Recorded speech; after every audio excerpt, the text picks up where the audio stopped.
수강생 여러분 안녕하세요. 지난 시간은 정주영의 기업가 정신에 대하여 살펴보았습니다. 이번 시간은 좀 더 구체적으로 정주영 회장의 기업가 정신이 발현된 사례들을 살펴보면서 그의 대단함에 대하여 다시 한번 생각해 보겠습니다. 앞서 조선 사업을 위해서 배를 건조하는 조선소와 동시에 선박 건조 일감을 동시에 받아와서 진행했다는 말씀을 드렸습니다. 이때 아주 유명한 일화가 있습니다. 영국의 바클레이즈 은행으로부터 돈을 빌려서 우리 조선소를 짓겠다라고 했더니 지금 조선소도 없을 뿐만 아니라 배를 만들어 본 경험이 없는데 우리가 어떻게 당신 회사를 믿고 돈을 빌려주겠는가 하며 거절을 당했습니다. 정주영 회장은 영국의 AMP 애플도어사의 롱바톰 회장을 찾아가서 조선소 건립 비용 조달을 위한 현대의 사업계획서와 추천을 의뢰했습니다. 조선소를 지을 울산 미포만의 황량한 모래사장을 찍은 사진과 5만 분의 1 지도만을 가져온 정주영 회장에게 애플도어사의 롱바톰 회장은 회의적인 태도만을 일관했습니다. 이때 정주영 회장은 특유의 기질을 발휘합니다. 호주머니에서 500원짜리 지폐를 꺼내놓고는 지폐에 그려진 거북선을 가리키며 한국은 이미 1500년대에 철갑선을 만들었다는 증거입니다. 당신네 영국의 조선 역사는 대략 1800년대부터라고 하니 우리가 300년 더 앞섭니다.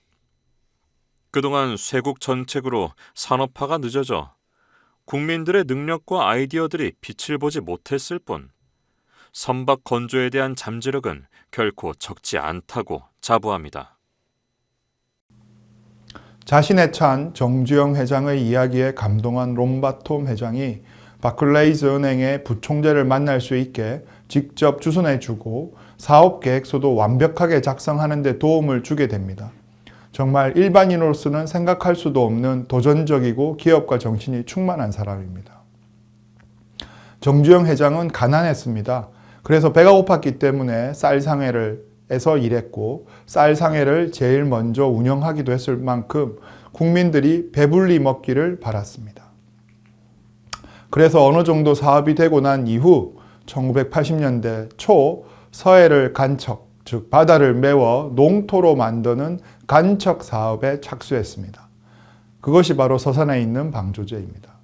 그런데 이 서해안은 워낙 조수간만의 차도 높은 데다가 양쪽에서 방파제를 만들어 가다 보면 가운데는 매우 좁게 되고 이곳을 물들이 지나가게 되면 물살이 좁은 곳을 지나가게 되면서 빨라집니다. 그렇지 않아도 조수의 간만 차도 큰데 물까지 빨라지니 아무리 돌을 갖다 부어도 완성이 안 되는 것입니다. 그래서 여러 번의 시행착오 끝에 그는 조선업을 하기 위해서 고철로 쓰려고 폐유조선을 가져온 것이 있는데 이것을 앞에다 막아버리면 잠깐이라도 물이 안 움직이지 않을까 생각했습니다. 왜냐하면 워낙 유조선이 크기 때문입니다. 그래서 그것을 실행했는데 그것이 바로 세계 토목공사의 하나의 공법으로 만들어진 유조선 공법, 일명 정주영 공법이 되게 됩니다. 이는 대단한 것입니다. 건설업을 하기는 했지만 토목을 전공한 것도 아니었고 그는 앞서 이야기했듯이 초등학교만 졸업한 분입니다. 그렇지만 그의 임기응변은 이런 방식으로 나온 것입니다. 두 번째, 그는 다른 경영자와 달리 조국 근대화뿐만 아니라 조국의 통일도 생각했습니다. 그래서 그는 북한이 잘 먹고 잘 살아서 한국과 비슷해지고 그렇게 된다면 굳이 이념적으로 싸울 일이 없을 것이라고 생각했습니다. 1981년도 1월에 정주영 회장은 북한을 방문하고 북한의 당시 주석이었던 김일성과 함께 금강산 공동개발을 비롯한 다양한 남북 경제협력 사업을 협의하고 왔습니다. 그는 북한 개발이 한반도의 통일을 앞당긴다고 생각했습니다. 그래서 1998년도가 됐을 때 84세라는 고령에 외환위기 이후 매우 한국도 힘들었지만 더 힘들지도 모르는 북한을 위해서 트럭 50대에 소 500마리를 싣고 북한을 한국 최초로 육로로 가게 됩니다. 그리고 세계가 그것을 보게 됩니다. 북한은 당시 1989년도에 만났던 김일성은 이미 죽고 없었기 때문에 김정일이라는 2세가 금강산 관광 사업을 할 수 있게 도와줍니다. 이러한 정주영의 대북한 사업은 2002년도에 있었던 남북 정상회담을 성사시키는 데도 크게 기여하여 노무현 대통령과 그 당시에 김정일이 만나게 되었습니다. 이처럼 그는 경영자로서 가지고 있었던 특징을 발현했을 뿐만 아니라 그 이상을 보여주는 뛰어난 경영자라고 볼 수 있습니다. 사진은 1998년 6월 16일 정주영 회장이 북쪽으로 이동할 솥대와 함께 서 있는 모습입니다.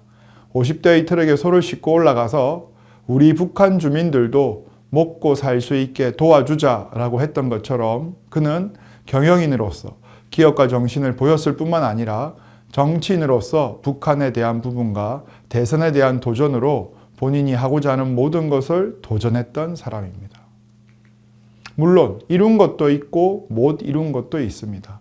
앞서 이야기했듯이 돌아가시기 직전에는 2세들 간의 분란으로 인해서 현대그룹이 분열되고 그 이후로 현대그룹 일부는 사라지기도 했지만 그가 1990년대 후반, 즉 20세기에 이룬 성과는 한국에 있는 그 어떠한 경영자도 이룰 수 없었던 것이라고 볼 수 있습니다. 한강의 기적 속에 기적은 없다. 다만 성실하고 지혜로운 노동이 있을 뿐이다. 나는 이 땅에 태어나서 한 사람의 기업인이자 성실한 노동자로 이 나라의 비약적 발전에 한 몫을 다한 것에 대해 무한한 긍지를 가지고 있다. 그는 언제나 기적은 없다고 했습니다.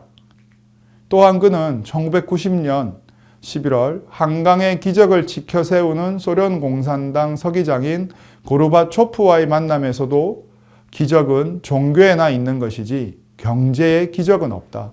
오직 피와 땀이 있을 뿐이다 라고 말하기도 했습니다. 정주영 회장은 나 자신을 그저 꽤 부유한 노동자로 생각한다. 나 자신이 노동자로 사회생활을 시작했고 나의 일생은 이들과 함께한 세월이다 라고 자부하기도 했습니다. 이번 강의는 세 번째 강의로 현대그룹과 기업가라는 주제로 살펴보았습니다.